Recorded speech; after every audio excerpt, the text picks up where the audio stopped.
السلام علیکم ورحمۃ اللہ وبرکاتہ۔ الحمدللہ والصلاة والسلام علی رسول اللہ، اما بعد۔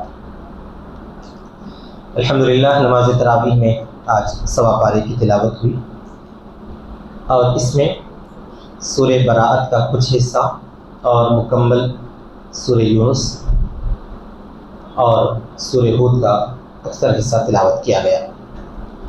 اللہ تعالیٰ نے پارے 11 کے بالکل شروع میں ارشاد فرمایا ہے کہ غزوہ تبوک کے موقع پر علی الاعلان سب کو یہ کہہ دیا گیا تھا کہ دیکھو افراد کی ضرورت ہے، غزوے کے لیے سبھی لوگ تیار ہو جاؤ۔ کوئی بھی آدمی جو صحت مند ہو اور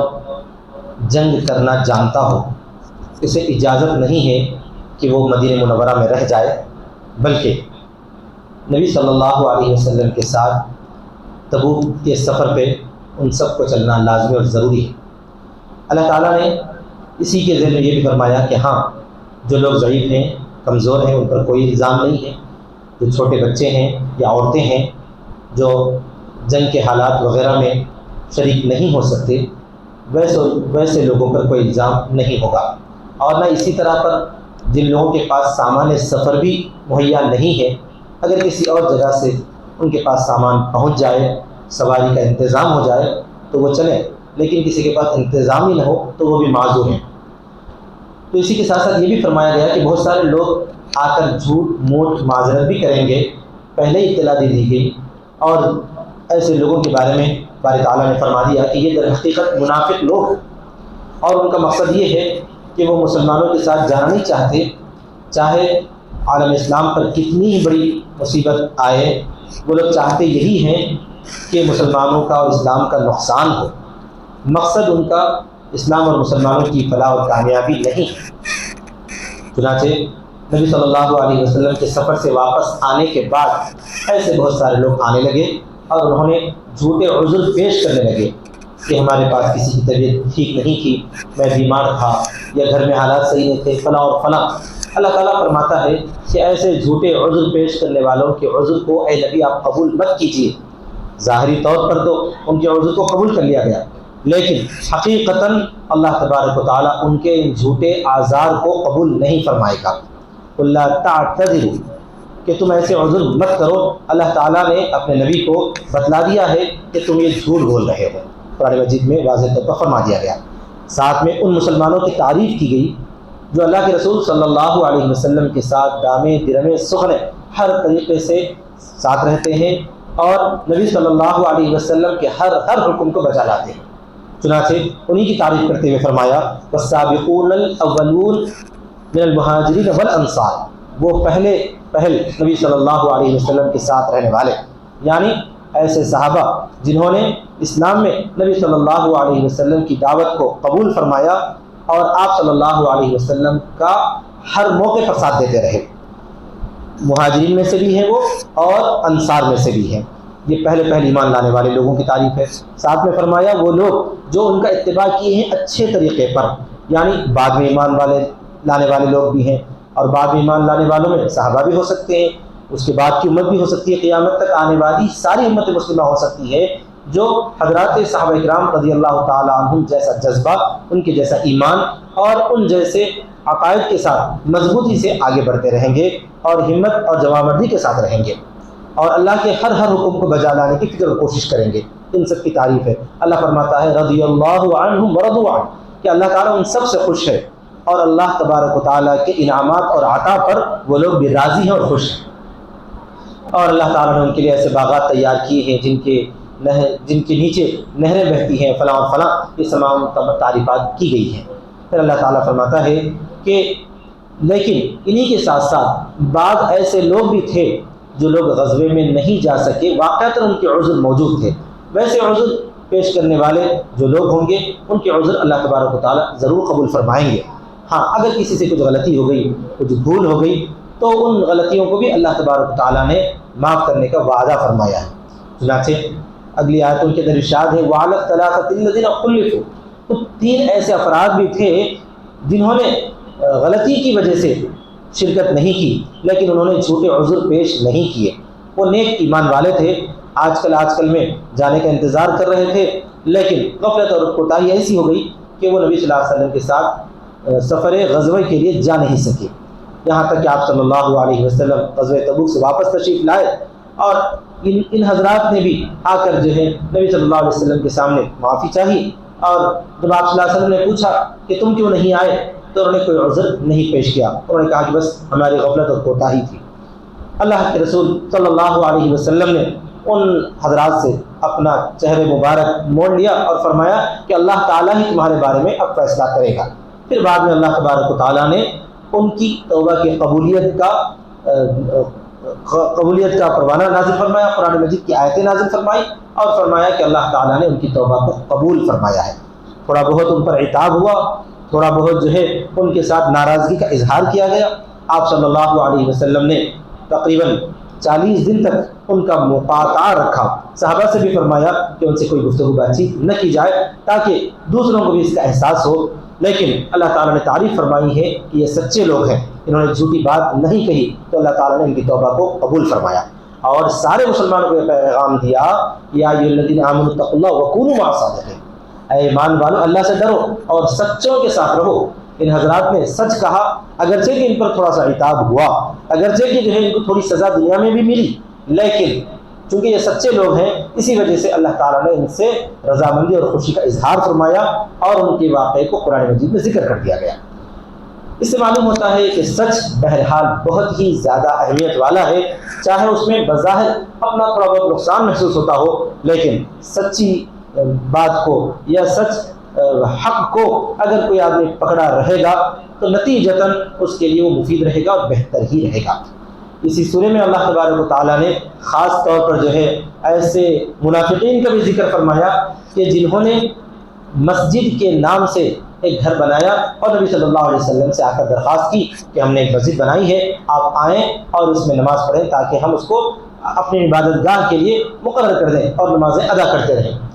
اللہ کے رسول صلی اللہ علیہ وسلم نے ارادہ ہی فرمایا تھا، لیکن وحی نازل ہوئی، اللہ تعالیٰ نے فرمایا کہ والذین اتخذوا مسجدا ضرارا وکفرا وتفریقا، یہ جو مسجد انہوں نے بنائی ہے یہ نقصان پہنچانے کے لیے اور کفر کے لیے ہے اور مسلمانوں کے درمیان تفرقہ ڈالنے کے لیے ہے۔ مسجد بنانے کا ان کا مقصد عبادت نہیں ہے بلکہ مسلمانوں کے خلاف وہاں سے کارروائی کرنا ہے۔ کتنے عجیب و غریب انسان ہیں کہ جو ہے مسلمان اپنا نام رکھتے ہیں اور اللہ کا گھر عبادت کے طور پر بناتے بھی ہیں، لیکن مقصد عبادت ہے ہی نہیں بلکہ مقصد جو ہے اسلام کو نقصان پہنچانا، مسلمانوں کو نقصان پہنچانا ہے۔ تو اللہ کے رسول صلی اللہ علیہ وسلم کو اللہ تعالیٰ نے منع فرمایا، آپ وہاں ہرگز نہ جائیں، بلکہ اس گھر کو ڈھا دینے کا حکم دے دیا گیا جو اسلام دشمنی میں بنایا گیا۔ تو اس سے معلوم ہوتا ہے کہ اگر کوئی کتنی اہم جگہ بھی جو ہے مقرر کرے، کسی جگہ کا نام مسجد رکھ دے، کچھ بھی کر دے، لیکن اس کا مقصد عبادت نہ ہو، کوئی اور جو ہے غلط مذموم مقاصد ہوں، تو وہ مسجد کہلانے کے لائق ہی نہیں ہے۔ لیکن پھر ان لوگوں کی اللہ تعالیٰ نے تعریف فرمائی ہے جو واقعتاً اللہ کے لیے اخلاص کے طور پر جنہوں نے مسجد بنائی ہے، اور وہ مسجد قباء والے ہیں، ان کی تعریف کرتے ہوئے اللہ تعالیٰ نے فرمایا کہ اس مسجد میں نبی صلی اللہ علیہ وسلم آپ جائیے اور جا کر جو ہے وہاں نماز پڑھیے، کیونکہ وہ لوگ اخلاص کے ساتھ انہوں نے مسجد بنائی ہے اور بہت ہی پاک صاف رہنے والے لوگ ہیں۔ تو اللہ کے رسول صلی اللہ علیہ وسلم تشریف لے گئے اور قباء کی فضیلت بھی بیان فرمائی۔ نبی صلی اللہ علیہ وسلم نے ارشاد فرمایا ہے جو آدمی اپنے گھر میں وضو کرے اور قباء کی مسجد میں جا کر 2 رکعت نفل نماز ادا کرے تو اللہ تعالیٰ اس کو عمرے کا ثواب عطا فرمائیں گے۔ یہ حدیث مبارک ہے۔ تو انہیں آیتوں کے ساتھ ساتھ اس سورے کے بالکل آخر میں اللہ تبارک و تعالیٰ نے نبی اکرم صلی اللہ علیہ وسلم کی وضاحت فرمائی ہے کہ ہم نے ایک ایسے عظیم رسول کو تمہاری طرف مبعوث فرمایا ہے کہ رسول من انفسکم عزیز علیہ ما عنتم، کہ نبی صلی اللہ علیہ وسلم کو جو ہے اگر تمہیں کوئی تکلیف ہوتی ہے تو نبی صلی اللہ علیہ وسلم کو کافی بھاری ہوتا ہے، یعنی اس کا دکھ آپ صلی اللہ علیہ وسلم محسوس کرتے ہیں۔ اسی طرح پر اگر تمہارے لیے خوشی کے مواقع ہوتے ہوں تو نبی صلی اللہ علیہ وسلم کو خوشی ہوتی ہے، وہ ہمیشہ تمہارے ساتھ محبت اور ہمدردی کے ساتھ پیش آتے ہیں۔ نبی صلی اللہ علیہ وسلم کی یہاں صفات کا ذکر فرمایا، پھر اس کے بعد یہ فرمایا گیا ہے کہ اللہ ہی پر ہر ایک کو بھروسہ رکھنا چاہیے۔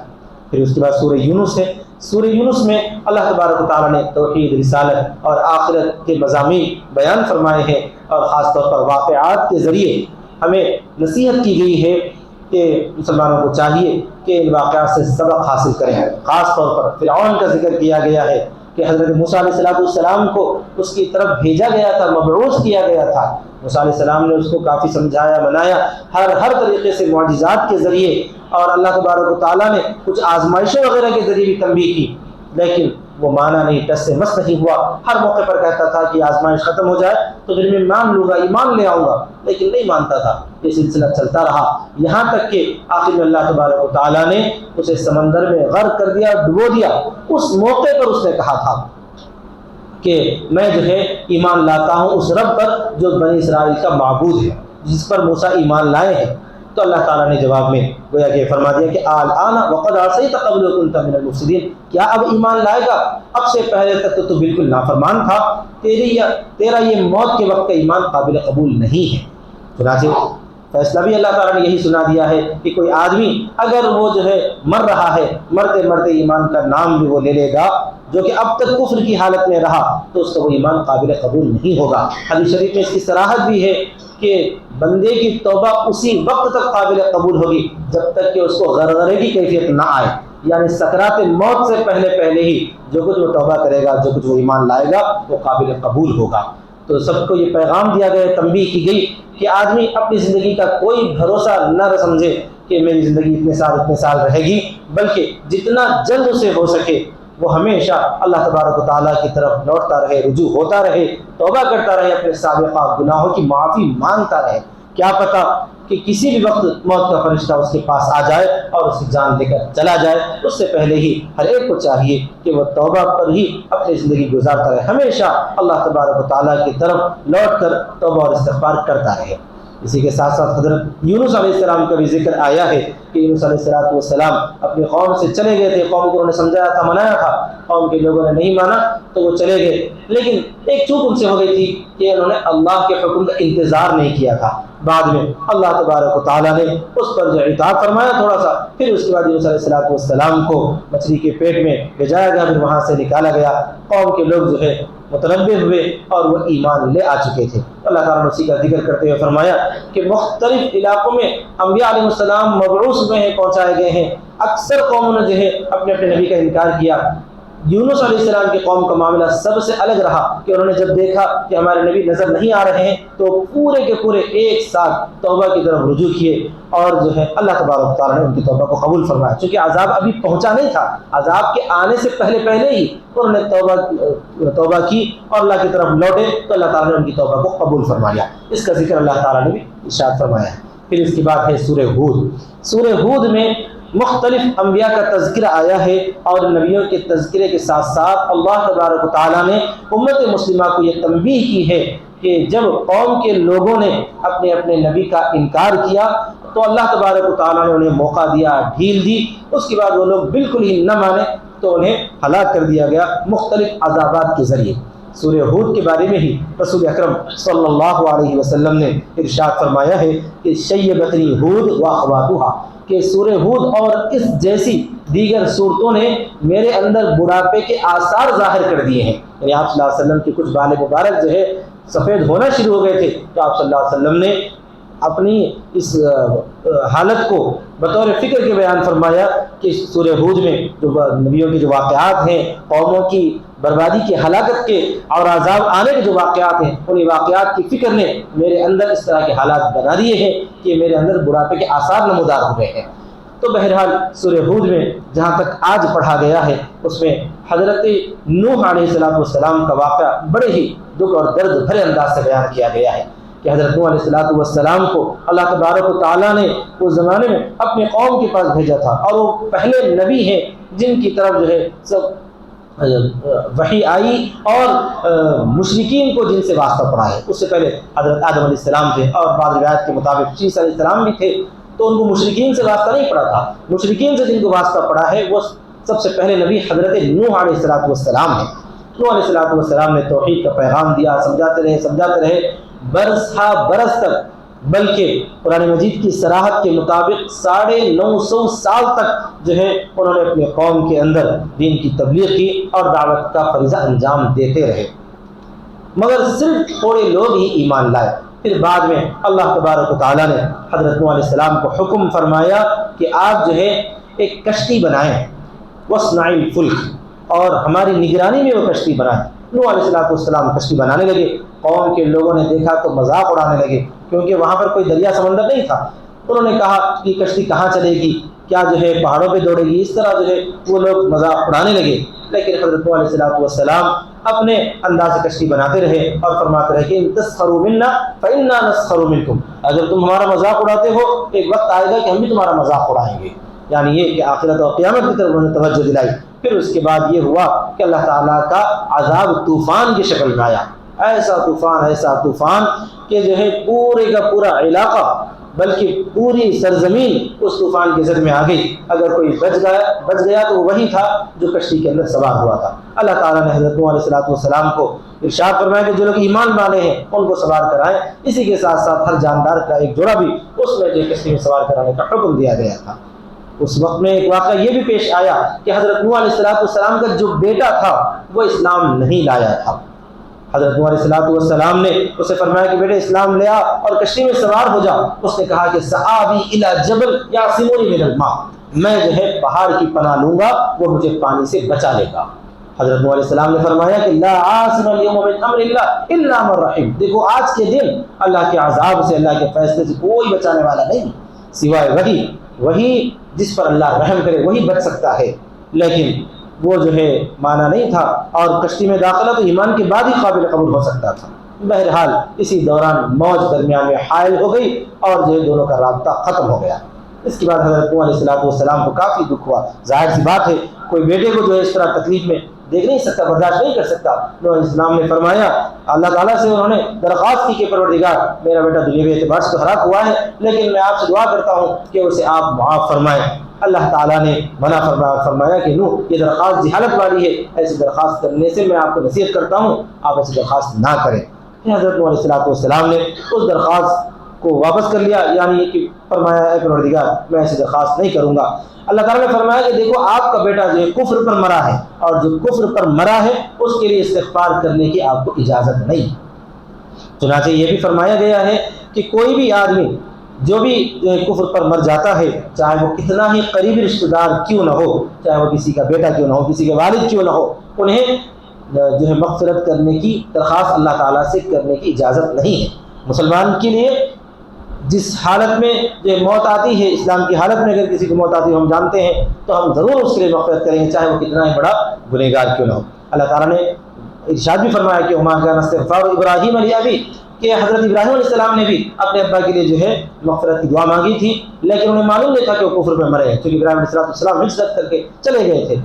لیکن جب انہیں معلوم ہوا پھر اللہ تعالیٰ نے ان کو اطلاع دے دی تو پھر وہ اس دعا سے بھی پرہیز کر لیے۔ اسی طرح پر نبی اکرم صلی اللہ علیہ وسلم کو بھی ابو طالب کے لیے، آپ کے چچا کے لیے جو ہے دعا کرنے سے اللہ تعالیٰ نے جو ہے منع فرما دیا۔ تو خلاصہ یہ ہے کہ جس کی کفر پر موت آ جاتی ہے ان کی مغفرت کے لیے کوئی گنجائش نہیں ہے۔ ہاں یہ بات ضرور ہے کہ جو لوگ باحیات ہیں، زندے ہیں، ان کی ہدایت کے لیے ضرور دعا کر سکتے ہیں، کرنا چاہیے، کوشش بھی کرتے رہنا چاہیے، دعا بھی کرتے رہنا چاہیے، اور اللہ تعالیٰ کو اگر پسند ہو، اللہ تبارک و تعالیٰ کو اگر ان کی کسی اچھائی قابل قبول نظر آئے تو ضرور اللہ تعالیٰ انہیں ہدایت سے سرفراز فرمائے گا۔ خلاصہ یہ ہے کہ ان آیات کے اندر ہم سب کو یہ متنبہ کیا گیا ہے، تنبیہ کی گئی ہے کہ جو ہے اللہ تبارک و تعالیٰ کا عذاب کسی بھی طرح سے آ سکتا ہے، دنیوی اعتبار سے بھی آ سکتا ہے۔ اگر دنیا میں نبی آئے تو اخروی عذاب تو مقرر ہے ان لوگوں کے لیے جو کفر کے ساتھ زندگی بسر کرتے ہیں۔ لہذا ایمان والوں کو اپنے ایمان کی قدر کرنی چاہیے اور ایمان کے تقاضے کے مطابق عمل صالح کرتے ہوئے اپنی زندگی گزارنی چاہیے۔ اللہ تبارک و تعالی ہم سب کو عمل کی توفیق عطا فرمائے۔ وآخر دعوانا الحمد للہ رب العالمین۔